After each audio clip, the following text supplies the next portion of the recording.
sitting here, a complete non-actor, okay, completely not question, how does one even prepare for a role where you have the past, the present, that you don't remember the past at all, and the future that might be? I'm intrigued. It's kind of like, it's like one of those scenes you see in a police drama where you have pins in the chart and yes, exactly. That was our trailers and dressing room, was trying to work out how do we tie these stories together, how do we make it as clear as possible so the audience can understand it. But behind the scenes we are keeping each other in check, comparing notes, be it what character do you know, what do you know, what do you know. So it's a complicated process, but in the end it makes it very clear on the screen, but there are a lot of very confusing bits. Right, like 2 personalities over these 6 episodes. At any point did you go like, where are we now? Every day. Oh, really? Every day. We had to come in every day and kind of not just check, like Richard said, check in with each other because our characters knew, we knew our characters really well. So we would say, do you have this information yet? Did Nadia tell Mason this? Does Kyle know that? And then we had to really confer with, the directors and filmmakers to be like, we don't want to pull on a thread that we can't, eventually answer. But this show is like a duck. It looks beautiful, it's swimming beautifully, but underneath it's like, lovely. That's how the show is. You look at it and you're like, wow, it looks great. You don't know what all it took. Maybe you should say swan instead Swan. Hey, we're going to backstop. We're going to backstop that, right? And we're going to say swan. Exactly. The action.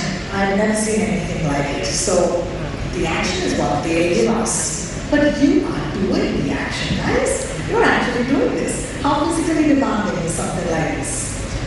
It's incredibly physically demanding because it's not just doing it once, you're doing it for 3 days straight. But I think that's what really drew me to this was within these action sequences that are physically demanding, we try and integrate as much of the character moments as we can. It's not simply a gun show or a fight sequence. This is how these 2 characters interact physically, how they dance together, and we learn in each action sequence a little more about the 2 of them. Just like in the drama scenes, the stakes are so high because of the adrenaline of what's going on. You're kind of constantly in this kind of exciting place, and that works both in the drama and action sequences. Totally. It's physically demanding, it's emotionally demanding. We shot it over a year and a half. We shot it during 2021, which was, COVID time. We invested a lot of ourselves in the show, and that's why we're so excited to share it with the world, because I think I left part of my spirit in it.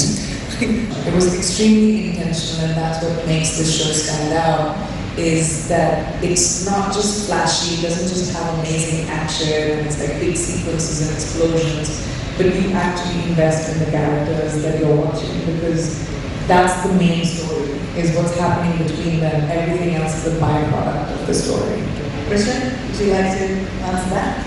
I completely agree, and everything else is an opportunity for us to connect to the story. So it was quite easy in a way to pull all the aspects of the characters into all these dualities. Priyanka, whole question for all of us. How does this play out for an actor? Emoting in the middle of all the action.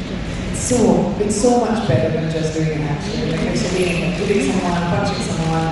It's like especially in the first sequence, for example, when the show opens, to be able to scream at each other, exchange dialogue in the middle of fighting 5 bad guys, to find that quiet moment, to have a real conversation, and then go back to explosions. It was so exciting to be able to see and execute a scene that was created like that, because it's not boring. You're not just being okay, we've seen these amazing stunts before. You actually have interest and soul, and you're invested. What is happening? And I think that just gives the show so much of an edge over all the other action spy worlds. The script is extremely, it's many layers, and there's a lot going on. I'll come on the set and take a certain approach, and Richard will just tell me in my ear, you already know this information. And then I take a second approach. Backstopping that again. So we protect each other, and we have each other's backs, and that's really wonderful to know that, we're not trying to trip each other up. We're not trying to point something bad out. We're truly there to support each other because we know the show is about the two of us together, and the better we dance together, the better the show will go. And we've always protected each other. Beautiful. Teamwork, making the dream work, absolutely. You know, honestly, because I'm seeing you for so long, I'm totally selfish and sit and chat with you forever. But I have to be kind and generous to all my friends here. So I'm going to sit here, but I'm going to call upon somebody else to join us when we get questions. And that is, of course, Gaura. Would you join us on the stage, Gaura? Thank you so much. Time for welcome back.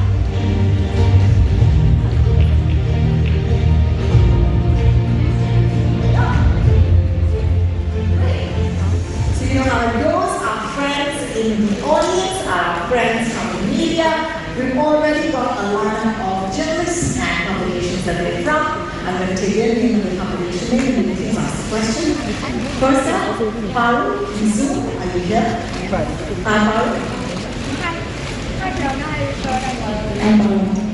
So my question is to Richard and Priyanka. If you were to give just one reason to the audience why they must not miss Citadel, what would it be? I think, well, from my point of view, I think we're used to television as going to be 80% drama, 20% action, or 80% action, 20% drama. And what we try to do is 100% of both. And for me, that's something I've not seen on television before, or tried to do before. And for that, one reason I'd say, please tune in and watch it, because when you really fully combine those two things, you end up getting something electric all the way through it, not just the peaks and troughs of action or the lows of the drama. It's a real combined, beautiful. And that was very intentional. My one thing would be, once you start, I don't think you'll be able to stop. And I love binge watching shows, and I think this is one of those shows that you're going to be like, oh, it's the next episode now! So that's very exciting to me. You know, Richard, after having done projects like GOT and there's interns where you work with such an accomplished cast, as an actor, how actively do you see projects that give you a chance to work with talent from across the globe? I think that's a brilliant thing that can happen when you've got some great material. Sadly, as actors, we're not often parts of the casting process. So you just trust in the director to make a beautiful cast, but I think that when you have such great material, it's going to attract a really brilliant, diverse range of talent, and this show has done that.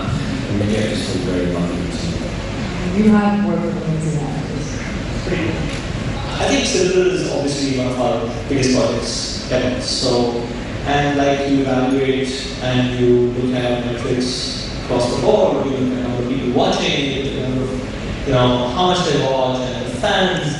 But what's unique about Citadel is it's part of a global franchise we're building, and we have interconnected stories, and we talk about, of course, Notre Dame, we have India one, we have Italy one. So when we used to see how fans of each of these connect with the other stories, and we build a legions of fans around the world, which is unique, and I don't think it's happened before. So we're super excited about that. Completely different characters, completely different jobs. Yes, we both hit people and, maybe get mad a little bit and get angry, But I think I don't think there's much similarity because the worlds are very different.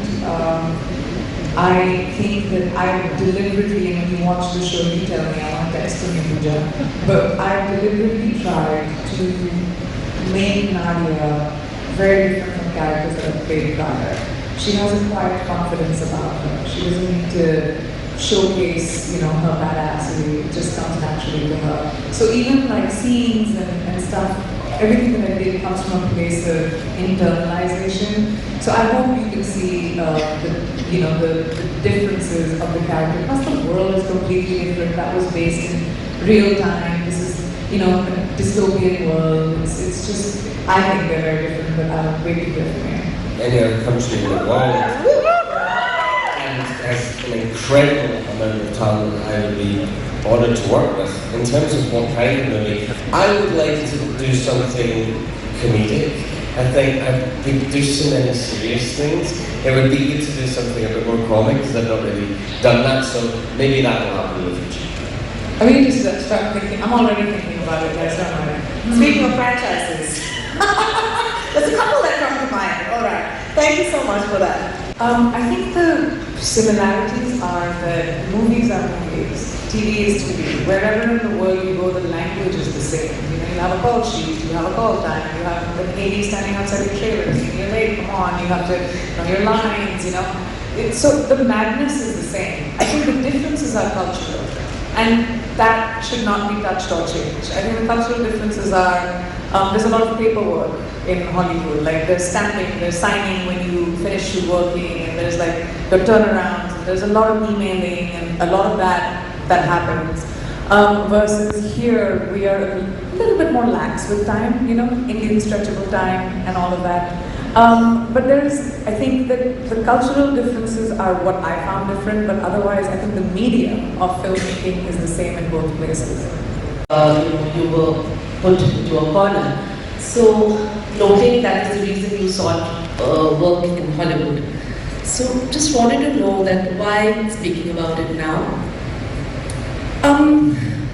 I think that first of all, when I was on the podcast, I was asked about the journey of my life, and I spoke about, you know, when I was young, when I was 10, when I was 15, when I was 22, when I was 30, 40, whatever. So I was talking about the truth of my journey, and I think now I was confident enough to talk about that phase of my life. I think now where I am, I was okay enough to kind of articulate what I felt. I think I had a very tumultuous relationship with what occurred, but I forgave, I moved on a long time ago, and then I made my peace with it. And I think that's why it was easy for me to talk about it in an open manner, you know, in a safe space. Beautiful. Thank you. Thank you. Thank you so much, Joita. Thank you, Priyanka.